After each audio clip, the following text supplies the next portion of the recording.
Is the Tampa market finally favoring buyers and what you need to know? So I have a guest speaker coming on that's a local real estate agent in Tampa. But I really wanted to talk about how the market is really starting to shift in a lot of different areas. And Tampa is one of my favorite areas because there are a lot of employers hiring right now and a lot of companies moving to Tampa, which creates a lot of opportunity. But I'm also seeing a lot of houses that are starting to sit and create a lot of opportunity for buyers looking to buy. But I think a lot of buyers and clients that I get start to get a little bit confused on what a buyer's market really looks like. And they do think, oh, that means I can just get whatever I want. There's a little bit of a give and take there. A true, oh my gosh, I can get whatever price and credits and repairs I want market also comes with the worst interest rates that you've ever seen. So 10% higher is historically what I've seen for a really true buyer's market. I get major price reductions plus credits, which is, the seller gives a portion of their equity for me to lower my interest rate up to a certain amount and to cover my closing costs. That's going to be in a really true high interest rate market, but it doesn't mean that in a decent interest rate market, which we're in more of a decent interest rate market, low sixes to high fives, maybe mid fives, depending on the program. But this is where buyers can come into houses that if they're clean, move-in ready, maybe just need a couple updates, they tend to be sitting a little bit longer. If they came on the market too high, and they're starting to drop their price, once again, they're sitting on the market longer. And it's a great opportunity for those of you in the Tampa area, in greater Tampa area, to be able to write very competitive offers. So if you're someone who doesn't have a lot of money and you want to spend very little out of pocket, you want to keep money in your savings, or you want to force appreciation, which means you do the work to renovate the house, not necessarily actually the work. But let's say the cost to renovate the kitchen is $20,000. I don't really know how much. I haven't looked recently how much it may cost. You could probably budget that a little bit better. But let's say the cost is 15, 20. The actual increase in value tends to be exponential to that. So you're talking 35, maybe 40,000 in increased value according to an appraiser, depending on the area. But in Tampa, that tends to hold true. So if you're looking to force appreciation, and or you just want to keep money in your pocket for whatever reason, or you just don't have a lot of money to spend, but home ownership and building wealth is something that you value and you want to achieve, this is the type of market for you. When rates really start to drop and they come down significantly, even if the news starts talking about how much rates are dropping, the market is going to pick up and values are going to shoot up and it's going to switch back to a seller's market. Doesn't mean that that's not the right time to buy either. It just makes things a little bit more difficult for a lot of buyers. Now, not every house is going to do a major price reduction, and not every house is going to be offering credits or be willing to cover your closing costs. There are some houses that already come on the market pretty low and then get multiple offers, but it's not going to be anything crazy. And it's not something that you have to jump through an insane amount of hoops. And usually those houses are more updated and well-maintained and just ready to go houses. And sometimes, depending on your goals and what you want, those might be the houses for you. This is where, as a mortgage broker, I like working with agents like Angel here, who can sit down with you in those initial calls and talks and say, okay, what are you looking for? Let's talk to the lender, get you pre-approved and figure out what's the best path from there. Because now we can look at, okay, the house you want is a little bit more competitive because they tend to price lower, but they are fully renovated. And so here's going to be our strategy. Or we can say, Angel and I can talk and say, hey, they don't have a lot of money.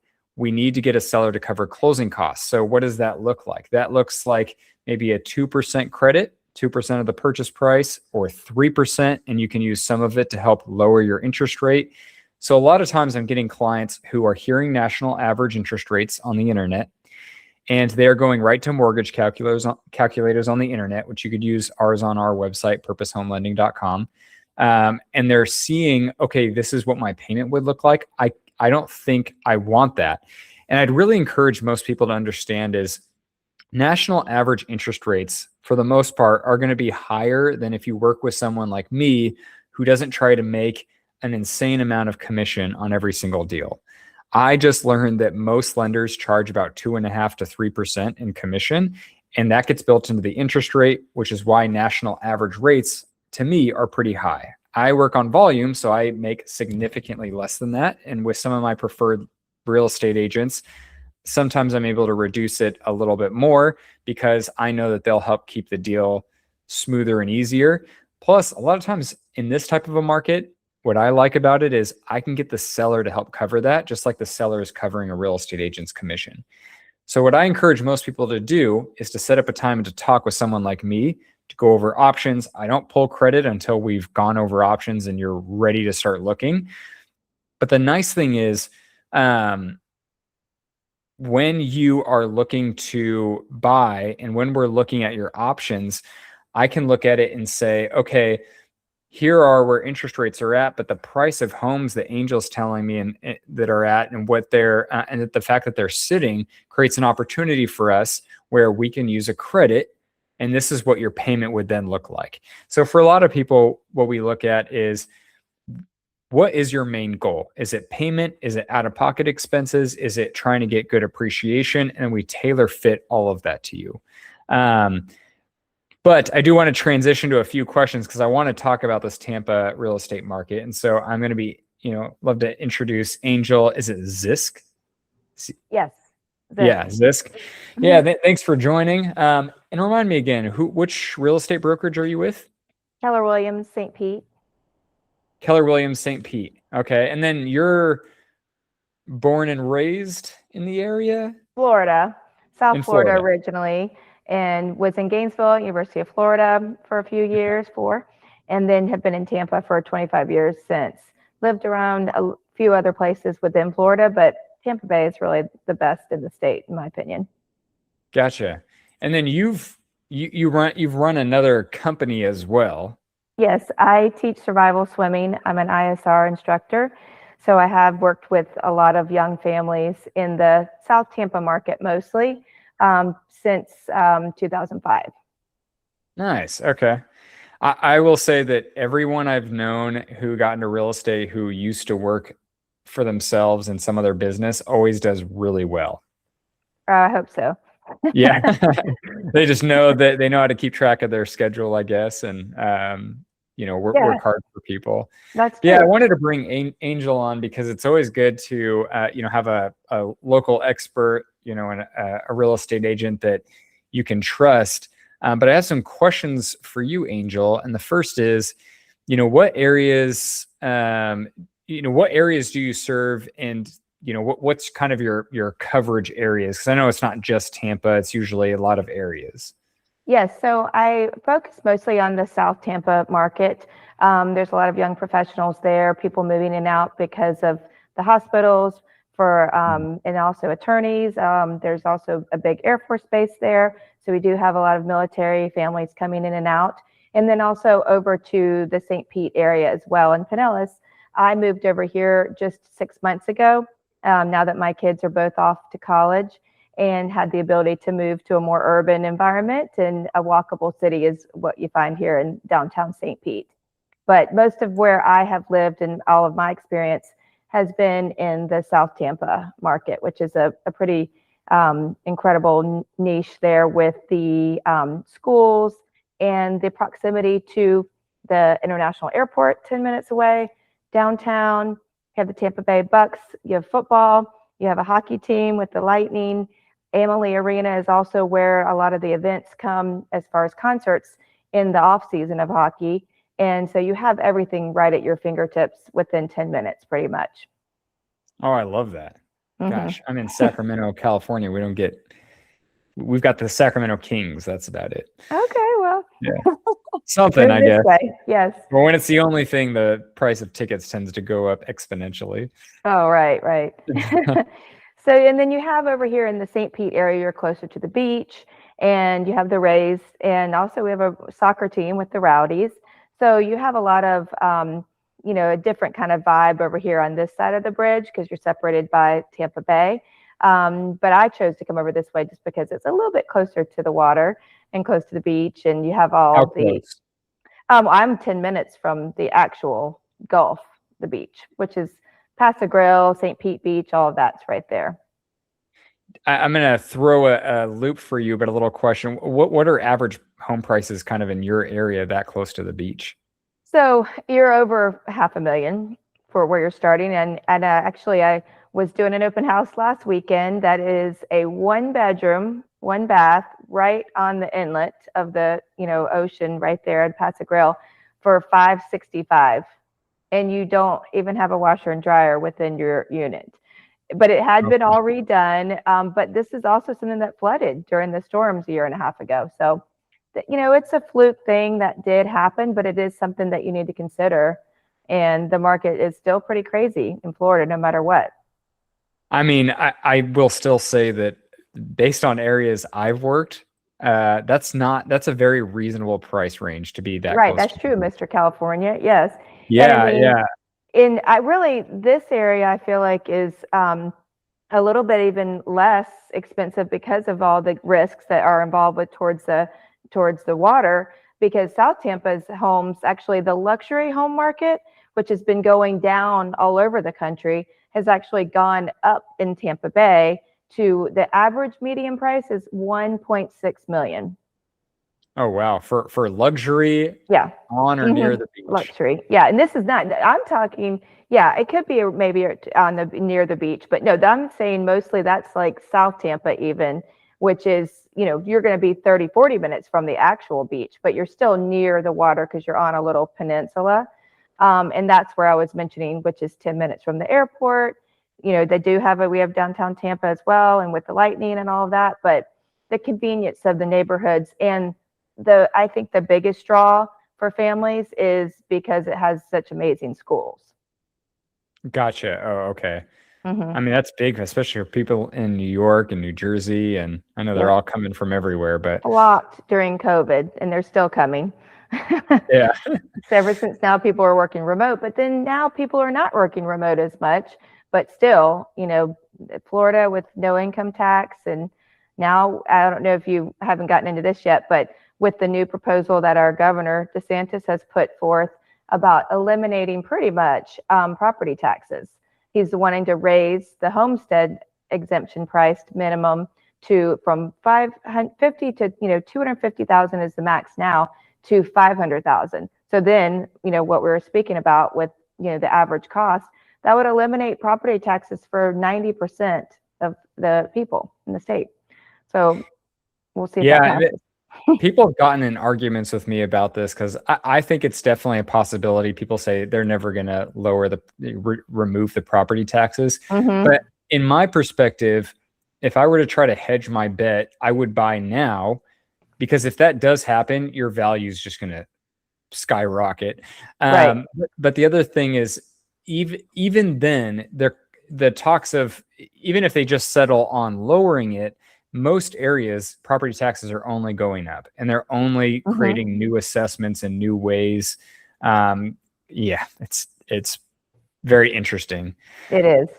Well, and to go on to the next question, would you say we're in a buyer or seller market, and what kind of deals are you seeing buyers are able to get? I really wouldn't say either way right now, because like I said, there's always reasons why they're moving to Florida. Because of all those things that we were just talking about with income tax, et cetera, and being near the weather and the beach and all the options you have here. So I really wouldn't say that we're necessarily in a, buyer or seller's market, because, I have people who have put their home on the market and sold it in 12 hours, had 8 offers, immediately. So it's kind of, people are still fighting over these mid-size homes because they're wanting to make the jump to the next their bigger home and growing families and all that. So I really wouldn't say it's necessarily favorable to either side at this point, because people are still wanting to come to Florida. Like it's never slowed down in my life here. Right. Have you seen some buyers then that are able to kind of get some type of deal depending on the area or the quality of house? If Things you like have that. to, yeah, if there are some that there's a lot of work to be done, then there sometimes if it sits long enough and people have it overpriced somewhat, especially in the little gated communities that you find over here in the Pinellas County and St. Pete area. There have been some little, markets where there are a lot of benefits to it.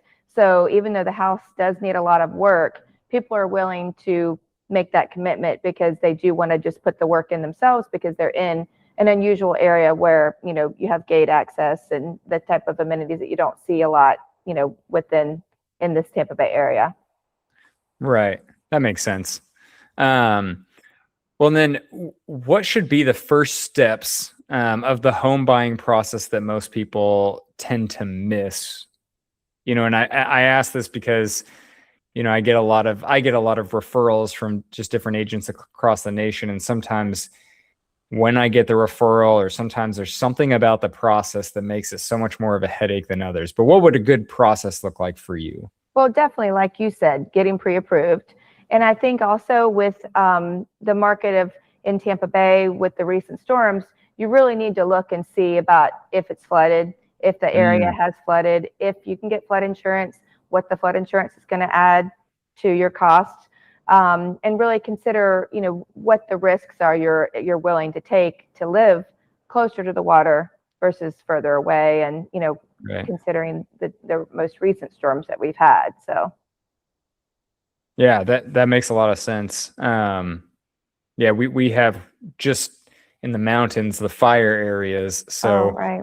that getting a homeowner's insurance quote definitely adds to it, but it can make, you see a house, you fall in love with it, the seller's ready to make a deal, and then you find out that the homeowner's insurance is 5 times what it normally would be.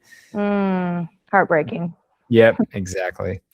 And then what are some major benefits new homeowners express after buying in Tampa versus renting? I think that the rental market, because the housing market is so crazy a lot of the times, that rent prices are so high that at least when you're putting into a home, you're investing, you have the long-term goal, and you're going to make the money back. So I think that when you go into from renters to home ownership, you really are throwing that money right, into the trash. And if you put it into a home and paying a mortgage now, then you do have the ability to make some money in the long term instead of just paying the rent. And they just are not seeing the write-offs, they're not seeing the value of the long term when you can actually, towards buying a home. Yeah, absolutely. And then how could a good team help and protect buyers?